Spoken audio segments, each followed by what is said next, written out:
उनकी धर्मपत्नी ने उनसे पूछा कि मैं प्रवचन सुनने के लिए बहुत बड़े महाराज जी आए, उनके प्रवचन सुनने चली जाऊं। तो वो अनुभवी पति थे, वो जानते थे कि ये पूछ नहीं रही है, बता रही है। तो उन्होंने कहा चली जाओ, जानते थे कि अगर हमने इसे प्रवचन सुनने से रोका तो ये देगी, फिर हमसे ये प्रवचन सुने नहीं जाएंगे। तो वो चली गई। भाभी जी शाम को आई तो उनसे भाई साहब पूछा कि क्या कहा महाराज जी ने प्रवचन में? बोले बहुत भीड़ थी प्रवचन में, पूरा पंडाल खचाखच भरा था। बोले महाराज जी ने क्या कहा? बोले सांसद जी, विधायक जी, पूर्व जिलाध्यक्ष जी सब आए थे, शहर के सारे गणमान्य लोग, बहुत अच्छी कार्यकथा हुई है। बोले महाराज जी ने क्या कहा? बोले जाम बहुत लगा था, गाड़ियां बहुत थी। बोले महाराज जी ने क्या कहा? वो प्रवचन सुनाओ देवी। बोले 2 बजे भंडारा शुरू हो गया था और जब मैं आई हूं तब तक भंडारा चल रहा था। तो उन्होंने कहा ये सब ठीक है, पर ये बताओ कि महाराज जी ने क्या कहा? तो उन्होंने कहा कि तुम अगर तय कर चुके हो कि तुम्हें लड़ना है तो फिर लड़ाई कोई नहीं डाल सकता। मैं उस पीढ़ी के लिए 90 सेकंड की राम कथा सुना रहा हूँ जिसको मुझे लगता है कि, और इस कथा में एक अंतर है कि आपको सुनने के बाद कोई दान नहीं देना है, अगर बात समझ में आ जाए तो देश धर्म संस्कृति के लिए कोई योगदान देना है। मैं योगदान की कथा आपको सुना रहा हूँ। एक लड़का महाराज जी से विरोध कर रहा था संत से। बोले महाराज जी क्या पढ़ रहा हूँ? बोले रामायण पढ़ रहा हूँ। वो पति पत्नी दोनों हनीमून पर जा रहे थे, भोपाल स्टेशन की घटना है। तो उन्होंने कहा महाराज जी क्या पढ़ रहे हो? बोले रामायण पढ़ रहा हूँ। बोले कितनी बार पढ़ी? बोले 184 बार पढ़ी है। बोले महाराज जी ऐसा क्या लिखा है इसमें कि 184 बार पढ़ ली? महाराज जी ने कहा बेटा ये तो पता नहीं कि क्या लिखा है, पर ये भी नहीं पता कि क्या नहीं लिखा है। वंदे भारत ट्रेन आई, वो सारे लोग चल गए, यात्री चल गए, मैं चल गया, बाबू भाई साहब चल गए, पर भाभी न चल सकी। वो फोन पर बात करते रहे, वो गेट बंद हो गया। तो वो भाई साहब व्याकुलता के साथ ढूंढ रहे थे कि चैन ढूंढने कहाँ चैन लगी है। तो महाराज जी ने फिर उनको पकड़ लिया। बोले बेटा तुम मुझसे पूछ रहे थे कि इस रामायण में क्या लिखा है, रामचरितमानस में क्या लिखा है। बेटा तुमने अगर एक बार पढ़ी होती तो तुम्हारी पत्नी स्टेशन पर न छूटती। बोले महाराज जी ऐसा इसमें क्या लिखा है? बोले इसमें लिखा है सिया चढ़ाए चढ़े रघुराई। पहले नाव में सिया जी को चढ़ाया जाता है, प्रिया को चढ़ाया जाता है, तब जाकर के को चढ़ाया जाता है। इसलिए मेरे भाई सनातनी भाइयों की मत पूछना कि क्या है इस कथा में, सोचना कि क्या नहीं है इस पावन प्रथा में। वेद पुराणों का सार है इस कथा में, वेद पुराणों का सार है इस कथा में। अपने इसरो के चीफ ने कहा कि हमें चंद्रयान के प्रक्षेपण के सूत्र वेदों से मिले हैं। तो मैंने ट्वीट किया था कि मेरे सनातनी भाइयों, मैं किसी के विरोध में नहीं कह रहा हूँ, किसी पूर्वाग्रह में नहीं कह रहा हूँ, सभी धर्म मजहबों का सम्मान करते हुए कह रहा हूँ कि सनातनी भाइयों वेदों से जुड़े रहिए, वेदों की संस्कृति से जुड़े रहिए। जो लोग वेदों से नहीं जुड़े रह सके उन्हीं के नाम आज दुर्भाग्य से नावेद और जावेद है। वेद पुराणों का सार है इस कहानी में, समाया सारा संसार है इस कहानी में, समाज शास्त्र की संकल्पना है इस कहानी में, कर्तव्य पूर्ण जीवन की कल्पना है इस कहानी में। कर्म प्रधान अनिष्ट करी राखा जो जिस करे से तत्परता का कर्म प्रधान कर्तव्य पूर्ण जीवन की परिकल्पना है इस कहानी में, कर्तव्य पूर्ण जीवन की कल्पना है इस कहानी में, मित्रता के मंत्र है इस कहानी में, विज्ञान के अकल्पित यंत्र है इस कहानी में। 1903 के पहले राइट ब्रदर्स ने दुनिया को बताया कि हमने 1903 में हमने विमान शास्त्र की थ्योरी खोज ली है। उससे पहले दुनिया विमान नहीं जानती थी, पर हमारे बाबा तुलसी तो 16वीं 17वीं शताब्दी में ही दिख रहे थे। चलत विमान कोलाहल होई, जय रघुवीर कहे सब कोई। विज्ञान के अकल्पित यंत्र है इस कहानी में, मित्रता के मंत्र है इस कहानी में, विज्ञान के अकल्पित यंत्र है इस कहानी में, परिवार का प्रबंधन है इस कहानी में, स्नेह का सुवर्ण है इस कहानी में, नीति शास्त्र की नीतियां है इस कहानी में, अनुकरणीय योग नीतियां है इस कहानी में, दर्शन शास्त्र का दर्शन है इस कहानी में, जीवन पथ का प्रदर्शन है इस कहानी में, अध्यात्म की अवधारणा है इस कहानी में। सिया राममय सब जग जानी। एक दुनिया को दृष्टि देती है कि जो अपनी तरह से इबादत नहीं कर रहा है वो काफिर है, उसे मार दो। एक हमारी दृष्टि है सनातन की, जो दुनिया को बताती है कि सब में राम देखो, सब में सीता देखो। सिया अध्यात्म की अवधारणा है इस कहानी में, धर्म युक्त निर्मल नारायण देखने की दृष्टि सनातन देता है कि अध्यात्म की अवधारणा है इस कहानी में, धर्म युक्त धारणा है इस कहानी में, प्रेम की परिणति है इस कहानी में, शत्रुता की भी सदगति है इस कहानी में, शत्रुता की भी सदगति है इस कहानी में, प्रतीक्षा है इस कहानी में, प्रतीक्षा है इस कहानी में, अर्पण है इस कहानी में, तर्पण है इस कहानी में। श्रद्धा से श्रवण करिएगा तो जानेंगे संपूर्ण जीवन का तर्पण है इस कहानी में। इसीलिए हे राम के बेटो, कर्म के पथ को अपनाओ। अपनाओ, राम स्वयं है रूप धर्म का, धर्म के पथ को अपनाओ, वरना क्या होगा, वरना धर्म भी जीवन में फिर कष्ट कष्ट भर देता है। अब आह्वान किया है, प्रारंभ में सुनील भाई ने कहा कि एक वोट से सरकार गिरा दी, और आज हम देखते हैं कि कितनी वोट तो ठीक है, विधायक कम पड़ जाए तो सरकार बन जाती है। हम तब भी सही थे, हम आज भी सही हैं। वो दौर था जब राजनीति की स्वच्छता करनी थी, आज देश बचाना है। इसके लिए जब लोग विदेशियों के हाथों बिकने को तैयार हैं, तो अपने देश वालों को देश की रक्षा के लिए खरीदने में भी कोई संकोच नहीं करना चाहिए।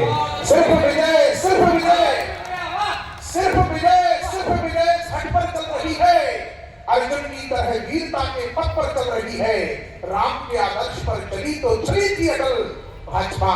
इसलिए आजकल श्री कृष्ण जी के रथ पर चल रही है, इसलिए आजकल श्री कृष्ण जी के रथ पर चल रही है। इसलिए देश के लिए मरने से ज्यादा आज यह देश के जीने की जरूरत है।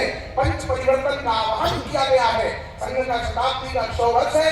मैं देशभक्ति की 4 पंक्तियां, अंतिम 4 पंक्तियां पढ़ करके आपसे विदा लेता हूं कि देशभक्ति यह है कि हम अपनी भाषा उपयोग करें। क्या करना है, हमें क्या संकल्प लेना है? देशभक्ति यह है कि हम अपनी भाषा उपयोग करें, अपनी बोली अपनी भाषा पर गर्व करना है। विमान में बैठा था, विमान की परिचारिका से पूछा, देवी विमान पट्टन से प्रस्थान करने का निर्धारित समय क्या है? तो आगे की पंक्ति के वरिष्ठ कार्यकारी भाई साहब ने पीछे मुड़ करके मुझे देखा, तो मैंने 4 पंक्तियां लिखी कि तुम्हारे कद की ऊंचाई, हमीरपुर बोलो वालों बताइएगा कि तुम्हारे कद की ऊंचाई सभी उड़ के देखेंगे, महत्वदार में होगी सभी जुड़ के देखेंगे। अंग्रेजी का बतियाना कहो कौन सुनता है? जो हिंदी शुद्ध बोलोगे तो सब उड़ के देखेंगे, जो हिंदी शुद्ध बोलोगे तो सब उड़ के देखेंगे। इसलिए देशभक्ति है कि हम भाषा उपयोग करें, स्वदेशी जीवन शैली हो, स्वदेशी उपभोग करें, स्वदेशी जीवन शैली हो। दूसरा करें स्वदेशी का आग्रह क्या है? मैंने भाभी जी आपसे कहा कि स्वदेशी उपभोग करो, पर मेरी पत्नी स्वयं वो अंग्रेजी शैम्पू लेकर के आ गई, विदेशी शैम्पू लेकर के आ गई। तो मैंने कहा देवी तुम्हें मना किया था ये विदेशी सामान इस्तेमाल नहीं करना है, क्यों लेके आई? तो उन्होंने कहा कि बाकी तो मैं स्वदेशी लाई हूँ, पर ये ब्रांड मुझे बहुत पसंद है। तो मैंने उनसे कहा वो आपसे कह रहा हूँ कि देश के सम्मान से ज्यादा पसंद है, हमारे स्वाभिमान से ज्यादा पसंद है, और ये ब्रांड तुम्हें अगर ज्यादा पसंद है तो बताओ देवी कि सैनिकों की जान से ज्यादा पसंद है। स्वदेशी जीवन शैली हो, स्वदेशी उपभोग करें, बिजली पानी ईंधन को अच्छे नागरिक कर्तव्य तीसरा करें, बिजली पानी ईंधन को हम तरीक नहीं बर्बाद करें। ऐसा कुछ करने से पहले भारत माँ को याद करें, और याद करें दुश्मन को हम, और राष्ट्रद्रोह पर चोट करें। वो वक्त को गुजारने की राह देख रहे हैं, चुन चुन कर मारने की राह देख रहे हैं। ना कोई सुधरा है, ना वो सुधरेंगे कभी, सिर्फ योगी जी के हारने की राह देख रहे हैं। त्याग करें दुश्मन को हम, और राष्ट्रद्रोह पर चोट करें।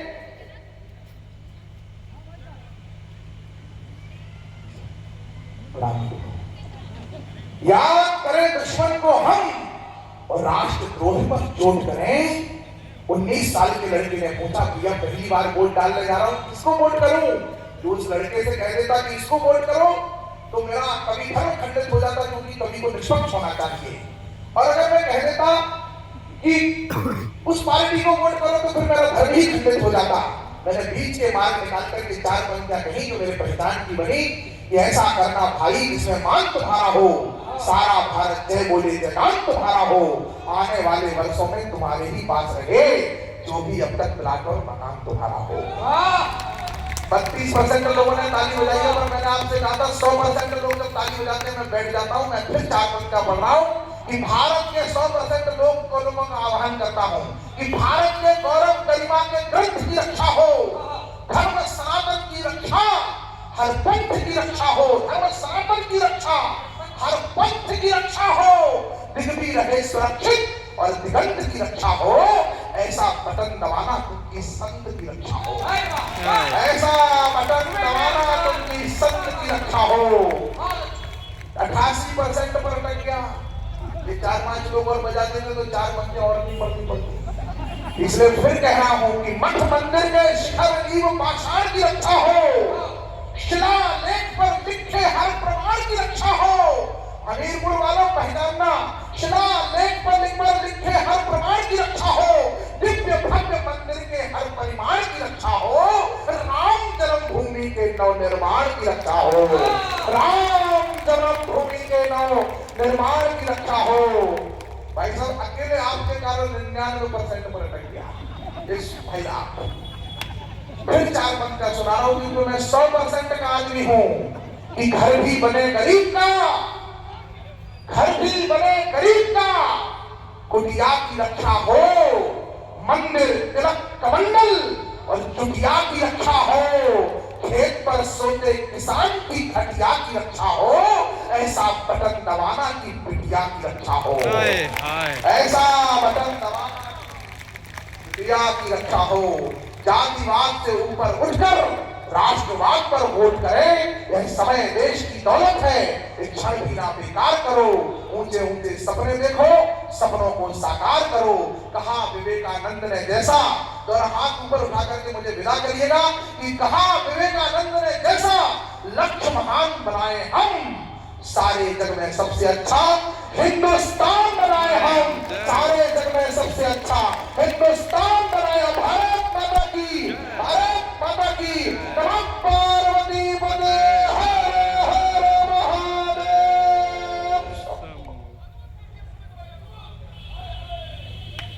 अब इस जो कुछ मैंने बोला है थोड़ी देर के लिए भूल जाओ, और मैं जिसको बुला रहा हूं वरना वो आपको बुलाइए। बहुत मीठा गाती है योगिता चौहान,